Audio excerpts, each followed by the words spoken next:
ओम नमः शिवाय। दोस्तों, स्वागत हमारे शिववेद चैनल में आपका स्वागत। हमने आपको पहले भाग में बताया कि पार्वती का जन्म कैसे हुआ था, तो भाग 2 में आपको बताएंगे कि कैसे सती ही पार्वती बनकर पृथ्वी पर आई। तो दोस्तों, आपको ये वीडियो अच्छी लगे तो लाइक, शेयर और सब्सक्राइब करना ना भूले, ताकि आपको ऐसे ही अच्छे ज्ञानवर्धक वीडियो आपको देखने को मिले। दक्ष के कथन से सती के हृदय में पश्चाताप का सागर उमड़ पड़ा। वे सोचने लगी, उन्होंने यहाँ आकर अच्छा नहीं किया। भगवान ठीक ही कह रहे थे, बिना बुलाए पिता के घर भी नहीं जाना चाहिए। पर अब क्या हो सकता है, अब तो आ ही गई हूँ। पिता के कटु और अपमानजनक शब्द सुनकर भी सती मौन रही। वे उस यज्ञमंडल में गईं जहां सभी देवता और ऋषि बैठे थे तथा यज्ञकुंड में धू करती जलती हुई अग्नि में आहुतियां डाली जा रही थीं। सती ने यज्ञमंडप में सभी देवताओं के तो भाग देखे, किंतु भगवान शिव का भाग नहीं देखा। वे भगवान शिव का भाग न देखकर अपने पिता से बोली, पितृश्रेष्ठ, यज्ञ में तो सबके भाग दिखाई पड़ रहे हैं, किंतु कैलाशपति का भाग नहीं है। आपने उनका भाग क्यों नहीं रखा? दक्ष ने गर्व से उत्तर दिया, मैं तुम्हारे पति शिव को देवता नहीं समझता। वह तो भूतों का स्वामी, नग्न रहने वाला और हड्डियों की माला धारण करने वाला है। वह देवताओं की पंक्ति में बैठने योग्य नहीं है। उसे कौन भाग देगा? सती के नेत्र लाल हो उठे। उनका मुखमंडल प्रलय के सूर्य की भांति तेजोदीप्त हो उठा। उन्होंने पीड़ा से तिलमिलाते हुए कहा, ओ, मैं इन शब्दों को कैसे सुन रही हूं, मुझे धिक्कार है। देवताओं, तुम्हें भी धिक्कार है। तुम भी उन कैलाशपति के लिए इन शब्दों को कैसे सुन रहे हो, जो मंगल के प्रतीक हैं और जो क्षण मात्र में संपूर्ण सृष्टि को नष्ट करने की शक्ति रखते हैं। वे मेरे स्वामी हैं। नारी के लिए उसका पति ही स्वर्ग होता है।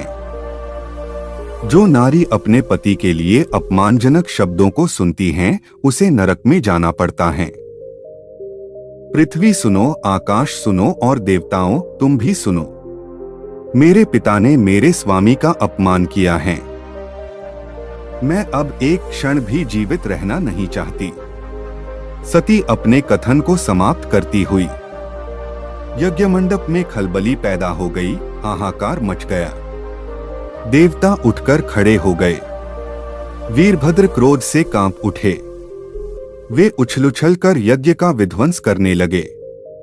यज्ञमंडप में भगदड़ मच गई। देवता और ऋषि भाग खड़े हुए। वीरभद्र ने देखते ही देखते दक्ष का मस्तक काटकर फेंक दिया। समाचार भगवान शिव के कानों में भी पड़ा। वे प्रचंड आंधी की भांति कनखल जा पहुंचे। सती के जले हुए शरीर को देखकर भगवान शिव ने अपने आप को भूल गए। सती के प्रेम और उनकी भक्ति ने शंकर के मन को व्याकुल कर दिया।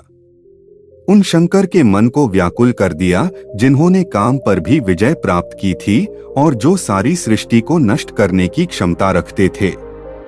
वे सती के प्रेम में खो गए, बेसुध हो गए।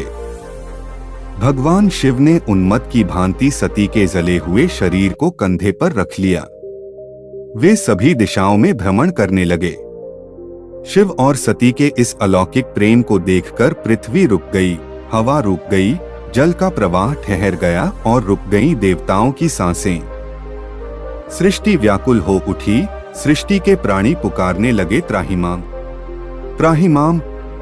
भयानक संकट उपस्थित देखकर सृष्टि के पालक भगवान विष्णु आगे बढ़े। वे भगवान शिव की बेसुधी में अपने चक्र से सती के एक अंग को काट कर गिराने लगे। धरती पर 51 स्थानों में सती के अंग कट कर गिरे। जब सती के सारे अंग कट कर गिर गए तो भगवान शिव पुनः अपने आप में आए। जब वे अपने आप में आए तो पुनः सृष्टि के सारे कार्य चलने लगे।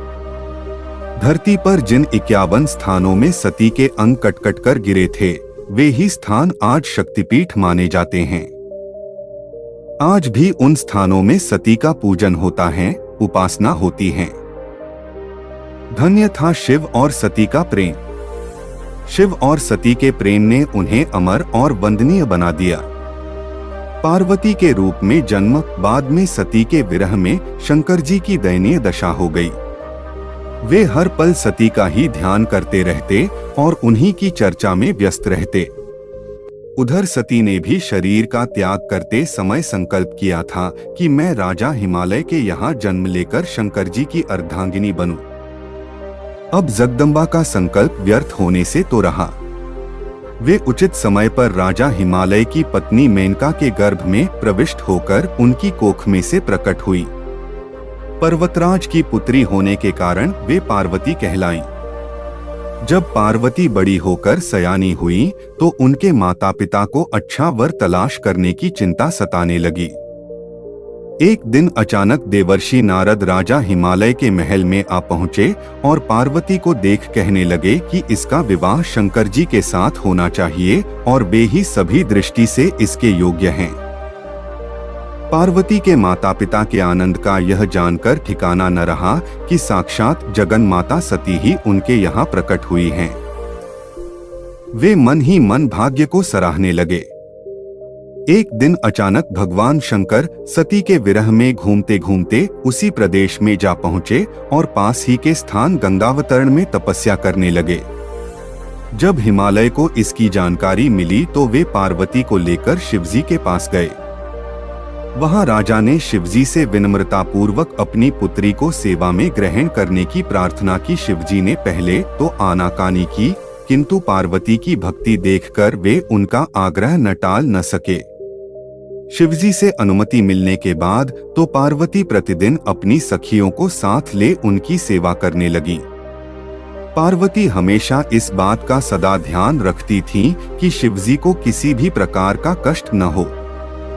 वे हमेशा उनके चरण धोकर चरणोदक ग्रहण करती और षोडशोपचार से पूजा करती। इसी तरह पार्वती को भगवान शंकर की सेवा करते दीर्घ समय व्यतीत हो गया।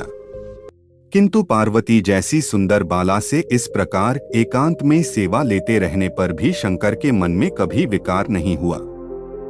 वे सदा अपनी समाधि में ही निश्चल रहते। उधर देवताओं को तारक नाम का असुर बड़ा त्रास देने लगा। यह जानकर कि शिव के पुत्र से ही तारक की मृत्यु हो सकती है, सभी देवता शिव पार्वती का विवाह कराने की चेष्टा करने लगे। उन्होंने शिव को पार्वती के प्रति अनुरक्त करने के लिए कामदेव को उनके पास भेजा, किंतु पुष्पायुध का पुष्पबाण भी शंकर के मन को विक्षुब्ध न कर सका। उल्टा कामदेव उनकी क्रोधाग्नि से भस्म हो गए। इसके बाद शंकर भी वहां अधिक रहना अपनी तपश्चर्या के लिए अंतराय रूप समझ कैलाश की ओर चल दिए। पार्वती को शंकर की सेवा से वंचित होने का बड़ा दुख हुआ, किंतु उन्होंने निराश न होकर अब की बार तप द्वारा शंकर को संतुष्ट करने की मन में ठानी। उनकी माता ने उन्हें सुकुमार एवं तप के अयोग्य समझकर बहुत मना किया, इसीलिए उनका उमा तप न करो नाम प्रसिद्ध हुआ। किंतु पार्वती पर इसका असर न हुआ। अपने संकल्प से वे तनिक भी विचलित नहीं हुई।